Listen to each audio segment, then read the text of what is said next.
What's up, everybody? Hope everyone's had a great end of their Thursday so far. Derek Davis Jr., number 2 safety in the nation, according to Andrew Ivins of 247 Sports, has landed a University of Miami Hurricanes offer. He does intend on taking a visit to Miami. That is very exciting news. I know we just got Thad Franklin to recommit to Miami.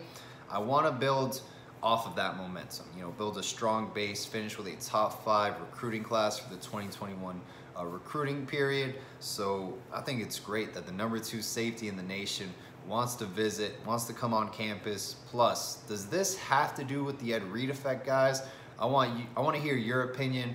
If this is having Telly Lockett on board, Ed Reed, we do have a lot of solid recruiters. And I truly do think you're going to see a lot of recruits we would probably lose in past years. We're going to reel them in.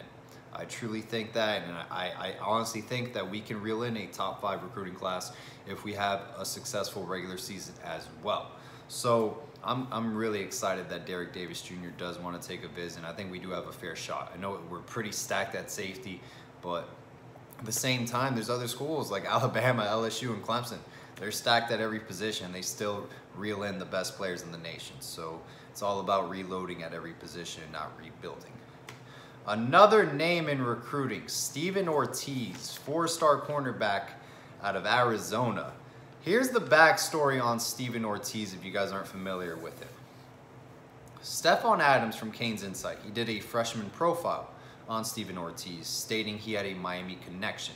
He didn't specify what exactly his connection was, that strictly there was a connection with the University of Miami. So Miami saw his film freshman year, didn't really contact him. Over the progress of his high school career, he picked up offers from Oregon, Washington, and Penn State. He's a 4-star corner. Miami still has not offered him. He's had like 19 offers from Division I schools, yet no offer from Miami. Stephon Adams yesterday on Canes Insight stated that Mike Rump has contacted Steven Ortiz and will be attending his spring practices in Arizona.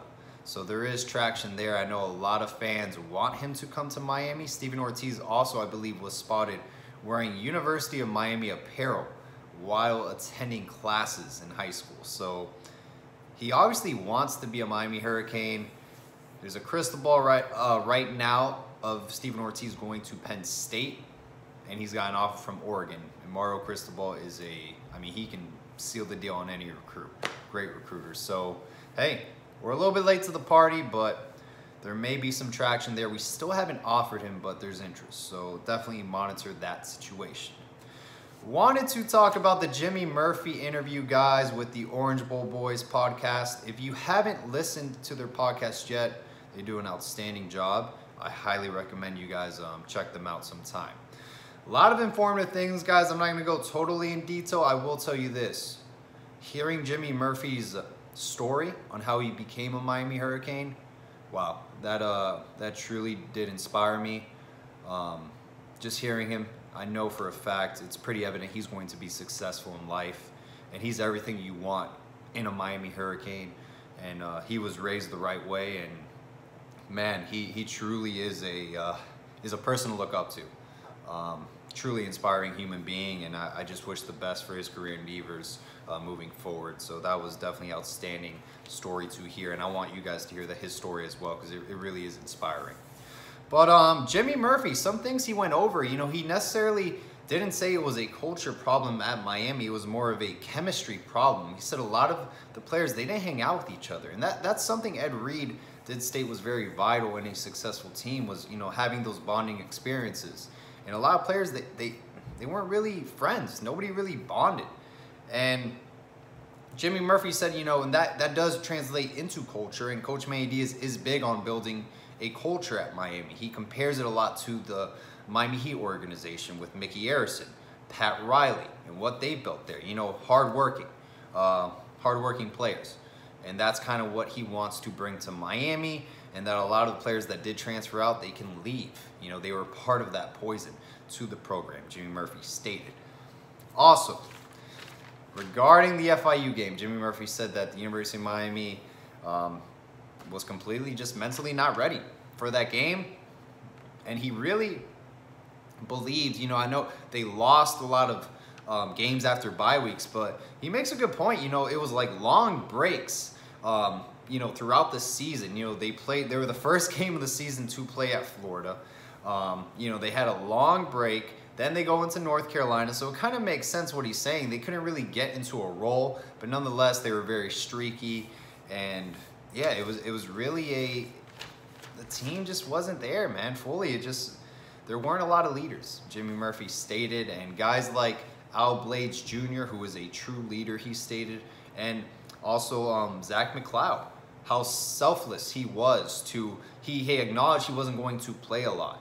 And he said, you know what, I'm going to redshirt, and I'm going to take advantage of my opportunity next season. And those are two guys he stated that are going to have big roles this upcoming season as leaders, as captains to look out for, and they're natural-born leaders. And he said Al Blades and Jeremiah Payton were freak athletes, and the sky is the limit for Jeremiah Payton.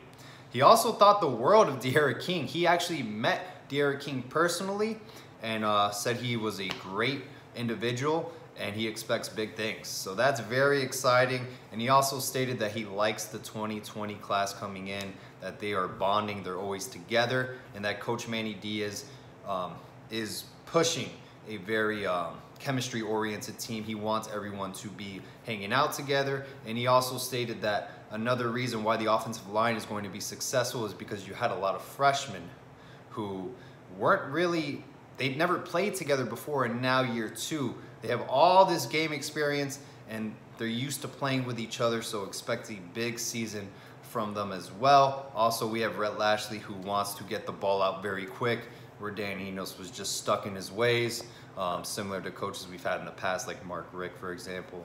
So, hey, that's all I got from the interview. I don't want to spill out too much information because I want you guys to enjoy the podcast as well, but it truly was a great interview to listen to, and I hope everyone has a great rest of their day. And yeah, just look out for more videos, guys. Go Canes.